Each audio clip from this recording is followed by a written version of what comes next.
Welcome to Manager Tools. Negative feedback pushback examples. Part 1. This cast answers these questions. How can I overcome pushback when I give negative feedback? What are some common examples of feedback pushback? How should I handle negative responses to negative feedback? Well, if you want answers to these questions and more, keep listening. Here we go. There's creation, and then there's maintenance. We create relationships via one-on-ones while we're rolling out the Trinity. And once we've completed that process, we're in the maintenance phase, which means we need to make sure that we keep working at our relationships via one-on-ones. And it can be hard to stay on track, to keep working.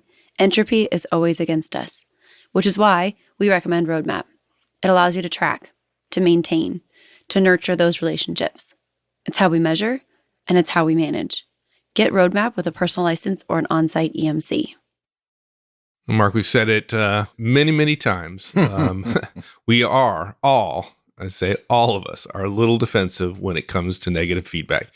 Even though, well, hopefully we've been told it's coming, right? Hopefully we'll talk about that in a while. But even if we know it's coming, it just happens. And folks, if you're a manager who has not used the Manager Tools feedback model yet, don't worry. You'll get pushback, and it's easy. It's really easy to handle. So what are we going to talk about today, dude? Yeah, so we've got some simple examples of how to respond. That's all it is. We get asked all the time. Kate and Sarah and I get asked all the time in the field. People love our example podcasts, and we get, after public conferences, when we open it up to open Q&A, we get, well, what would you have said in this situation?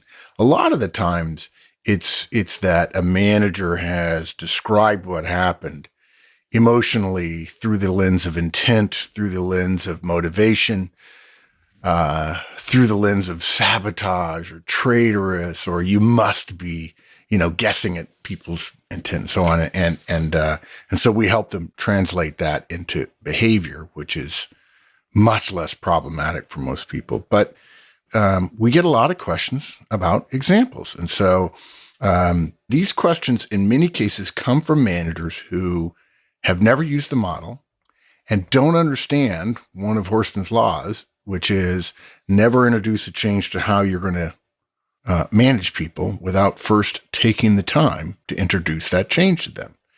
The briefing, which we'll talk about in a second, can fundamentally change how people respond to your managerial behaviors. And we've discovered that when you brief them, some of the tension goes down. Also, after you've done it 50 times, it goes away. But if you don't know that and you're listening to the model for the first time, managers go, oh my gosh, why, my directs do these things when I give them feedback. And I say, yeah, by the way, mine did too for years and years. And I'm not necessarily a better manager than you naturally. I have tools. I use the tools that we recommend, obviously, but yeah, that's true. And as I've said to many groups for years, we're doing it wrong. There's a better way. You don't try to manage a $100 million project using Post-it notes, right? You could, but it'd make it way harder and you'd get way stuff wrong. The joke of the project manager who has a notebook with 1,000 slips of paper sticking out of it is, it's a classic. It's almost a Dilbert-esque kind of image. Same thing here. All of us don't have tools outside of manager tools on how to manage, how to deliver these kinds of things. And the feedback tool, the model, fundamentally changes the responses you get from directs, but they will still be used to responding in their old way. And so you'll get some pushback, but the model reduces it, and you practicing and knowing how to handle some of them and not escalating them further will make things go well. So before we go outline, I just got to say this. I hate to do this, but I worry a little bit sometimes when we get new listeners, hundreds of new listeners every single week, and I fear that the first thing they hear us talking about is negative feedback, and they conclude in their mind, because they've heard us before, that our advice is go around just giving everybody nothing but negative feedback. Okay, folks, that's not what we recommend. Yeah. Matter of fact, if you roll out the Manager Tools Trinity, of which feedback is a part of it, you will do nothing but positive feedback for weeks and weeks. And even when you start giving negative feedback, But wait, Mike, that's also not true, because that implies that that's what comes first, and that's not what comes first. What comes before that is 12 weeks of one-on-ones. yeah, And both during one-on-ones and one-on-ones and positive feedback, we recommend that managers not use the feedback model to deliver negative feedback. right. And one-on-ones, folks, is all about establishing relationships. So you're working months on establishing a relationship before you start giving even positive feedback. And then after weeks of positive feedback comes negative feedback. So don't hear in this, Manager Tool says, just the secret to management is going around and telling everybody what they're doing wrong. Yeah. What we're saying here is, for those of you who have rolled out the Trinity appropriately, announced it to your team, briefed the team, started one-on-ones, done one-on-ones for 12 weeks, not even hinted at a new way of talking about performance, a la giving feedback.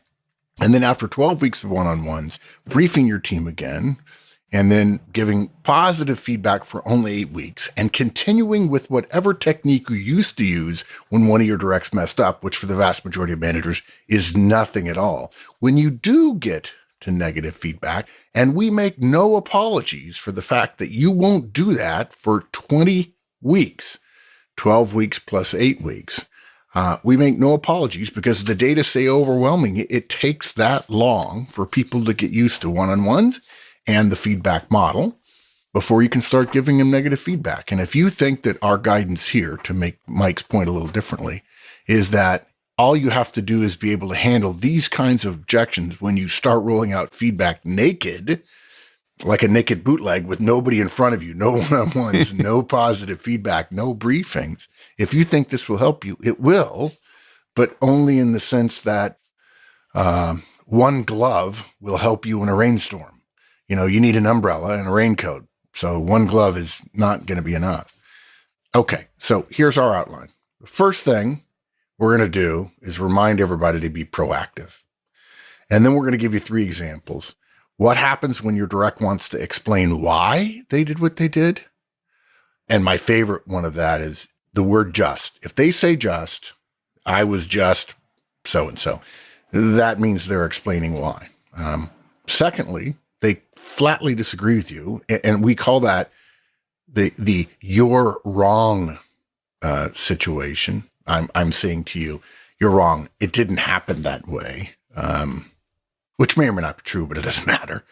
And then the third is, I don't know how. The reason I got it wrong was because I don't know what I'm doing. Okay, so let's talk first about proactivity. We hear from a lot of managers about pushback to negative feedback. A good portion of them, and we did not know this until we started training this stuff years ago, a good portion of them have never used the model before, and they're pushing back strong. And I always joke that, wait a minute, you've never done this before. How would you know? Oh, well, that's because my people push back that way with me. I said, but you're not doing it right. You know you're doing it wrong. Well, but still they push back. I said, I just asked you for an example, and you were rude and condescending and mean and even a little bit threatening. Do you not think that all of the things that you've been doing are causing your directs to respond the way they do? Or are you saying that it doesn't matter what you do, they're going to respond that way? Which, by the way, is a pretty serious indictment on your team, dude. Yeah, apparently they're just children. They're little things you just pat their head with your hand. Yeah. But without going into the detail of all that and following the logic till its root cause, here's what we've learned. Overwhelmingly, we are far more likely to get pushback when directs have not been briefed on the Manager Tools feedback model. If you don't tell your people what you're going to do, explain the model, explain why you're doing it the way you're doing it, what the purpose of the model is versus how they've been managed before. If you don't do that, you're much more likely to get pushback in their old way of thinking, because they think this is just like all the other managers they've ever had. And they've had a lot of terrible managers. And so they look at you as one of their historically bad managers. And then they make all sorts of assumptions about what you're doing. Yeah. Our directs bring to their relationship with us all of their previous bad, as Mike says, manager relationship. The sad state of managerial effectiveness today, I would like to say outside of the Manager Tools world, means that many managers, including Mike and I years ago, make tons of mistakes about correcting their directs. Our directs, guys, have been given lots of reasons, legitimately, to feel fear or feel attacked or feel offended by feedback, actually by performance communications from managers who don't know what they're doing. All of us managers know we have to give some form of performance communications beyond just the annual review, unless we want our annual review to be a mess. Most managers don't know how. One of the classic errors related to that is if I don't know how, but I know I have to, and I want to reduce my own frustration, fears, uncertainties, and so on, I end up only giving negative feedback to my directs. When we say feedback in the field, you can feel the tension in the room. Most managers and directs associate the word feedback with negative feedback. Some of the engineers say, oh, it's because of sound. No, it's not. It's because all your previous bosses only gave you performance communications when you messed up. And frankly, they waited too long. And so now you had messed up and there's a pattern and you are in trouble. You have been conditioned, the vast majority of us, that when our boss is going to talk to us about our performance, it's going to be negative and it's going to be portentous in some way. Now, look, some managers go, well, look, why would I give positive feedback when that just means that direct is doing his or her job? I mean, I don't need to praise him for that, but that's stupid. Okay. I don't tend to go there very often, but it's galactically stupid. Well, galactically stupid, not just stupid. It's galactically stupid. And I'll tell you why, because it's blatantly, brazenly an attempt for the manager to do whatever the hell he or she wants. And it's wrong. Okay. Our data show overwhelmingly, and everybody who hears this will agree with it, directs who get only negative feedback feel that their boss is only looking for their mistakes. Remember, folks, remember the horseman middleman test. Whatever you're wanting from your boss, your directs are wanting from you. So, are you getting enough positive feedback? I'm not talking praise. I'm not talking pats on the back. I'm not talking about generic smiles and, hey, good week, guys. I'm talking about specific behavioral communication about your performance in a specific model. And do you also then get negative feedback as well? I would argue that if you're not getting positive, there's a bit of a tension between in your mind relative to your boss, because he or she only gives you negatives. And so therefore, I could never win. If I were perfect, maybe I would get a perfection badge or something. And people feel treated unfairly when this has happened, because the vast majority of things that most people do every day are good. And the reason you know that is they haven't been fired and organizations continue to putter along. Even if they don't grow, if they're not dying, okay, most people are doing something good. But you begin to start feeling, if all you hear is negative feedback, that the only thing that's being noticed are the negatives. And there's no appreciation for the positives. In fact, it's managers that in the mind of the direct who ends up going south are to blame, in part because the manager simply says, I don't need to praise you. I'm only going to correct you when you need to be correcting. That's why I'm paying you. Problem is that would create human behavior that's, asymptotic to the point where you'd never get there. And it just it's horrible. The math is horrible. Melbourne, Australia. How are you going? We've moved our Australian location from Sydney this year in order to bring our guidance even closer to you. Mark himself will be presenting, and we'd love to have you join us at our inaugural Melbourne event. You can register online today at manager-tools.com/training. Catch you later. Further, many managers, I know if you're listening to this, you know this, but many managers don't know that using a negative or a threatening or a forceful tone, when combined with the role power that you coveted in your last job but have gotten used to in this job, will naturally engender some sort of fear response in our direct. Now, managers say this all the time. Well, they shouldn't fear me. Should being a stupid word. Yeah, they could say, well, that's not logical, But guys, human beings aren't purely logical. The fact that we're right Okay, we're technically correct in doing what we're doing. And folks, this is especially true among you technically inclined managers. If we think we're right when we talk to our directs, they're going to perceive that we think that they are wrong. Now, if you're talking to a high D or a high C, logical, rational, factual, linear direct of yours, that's a big threat. Someone in power thinks I'm wrong, and I get up every day, and my first rule is don't be wrong. To the point where don't be wrong means I'd rather do nothing and get in trouble for doing nothing than doing the wrong thing. And if I don't know what the right thing is, everything else is wrong. Now, you may disagree with that. Maybe you're not a high C, but that's how many of them think. And if all you do is give them negative feedback, you're the one that's limiting productivity, not them. And we can go further. Too many managers know that we have to give feedback, but nobody's ever told them, we've already talked about this, that so much of management is built on trust, and so they haven't spent any time developing it. And many managers assume, well, they should trust me because of my role power. Well, trust and power generally don't go together initially. It can be connected, but it takes hard work. And you can argue about that. It shouldn't be that way. That's not how people should respond. And you can do that all day long. And, see if people should pay you what you think you should be paid. Don't hold your breath. Look, bottom line. Directs are predisposed, in most cases, to be defensive, even though, and this bugs managers enormously, I hear this all the time, many of them, and us too, as managers, say, we want more feedback. Virtually everyone tells us all the time, we want more feedback, and they say it all the time in organizational surveys. Companies hire us and say, oh, the survey says everybody wants more feedback. Okay, there are two things related to that. That doesn't mean managers want to give it because they're afraid. And secondly, that doesn't mean the directs will necessarily respond to it very well.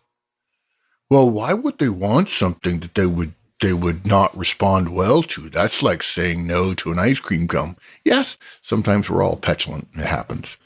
And we're all insecure. And power and threat makes that insecurity pop to the surface. It happens.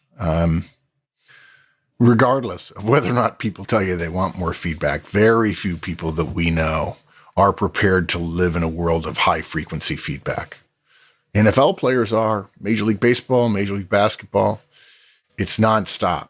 But I would argue that if you started getting high-frequency feedback, you'd become a world-class manager. So the biggest thing we've learned over the years that a manager can do to proactively, essentially, is to tell directs how we're going to be giving them feedback, walk them through the model, why the model is that way, and why we'll be using it. That's why when we talk about rolling out the Manager Tools feedback model, we urge you to brief your team altogether, not individually, about what you're going to say in the model, how you're going to say it, and what the purpose is. And look, the purpose of negative feedback is not to punish or cause fear of what might happen if your direct makes a mistake again.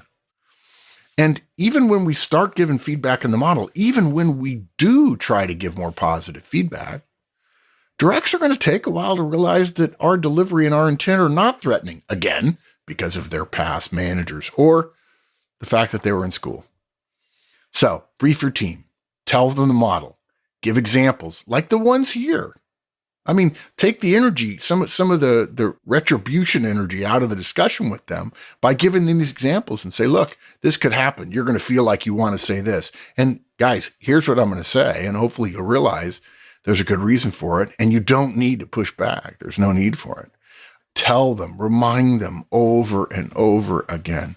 The purpose of feedback is to encourage more effective behavior in the future. We're not attacking the past. We're not really even discussing the past. It's getting mentioned, just like one team gets mentioned in a discussion about another team. Okay. It's mentioned, but it's not the purpose of the conversation. Now, look, we're not saying this will make the problem of pushback go away. It will lessen the amount of pushback you get. It'll lessen it because it will reduce that fear and defensiveness response. That directs clearly have learned. They're smart people. They've learned coping mechanisms from their previous less intended, well-trained, well-podcasted managers.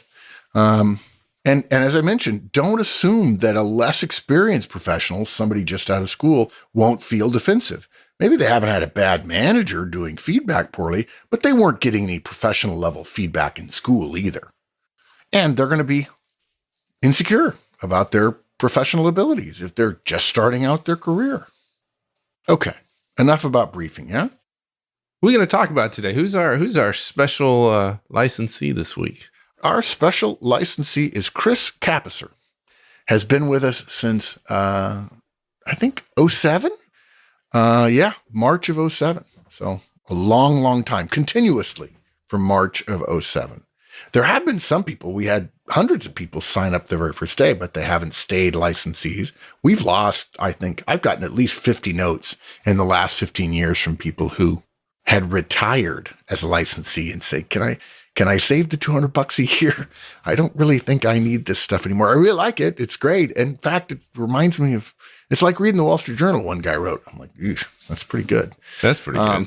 Yeah. But he said, no, I'm never going to manage anybody ever again. One guy said, and I'm happy about that. So Chris, thank you for being a loyal part of our community for 12 years. 12 years doesn't happen as much anymore as it used to, and it ought to. So we appreciate the loyalty, and we hope we keep earning it. Thanks, Chris. Thanks, everyone. That's it for this week. We'll finish this one up in the following week. In the meantime, have a great one. So long.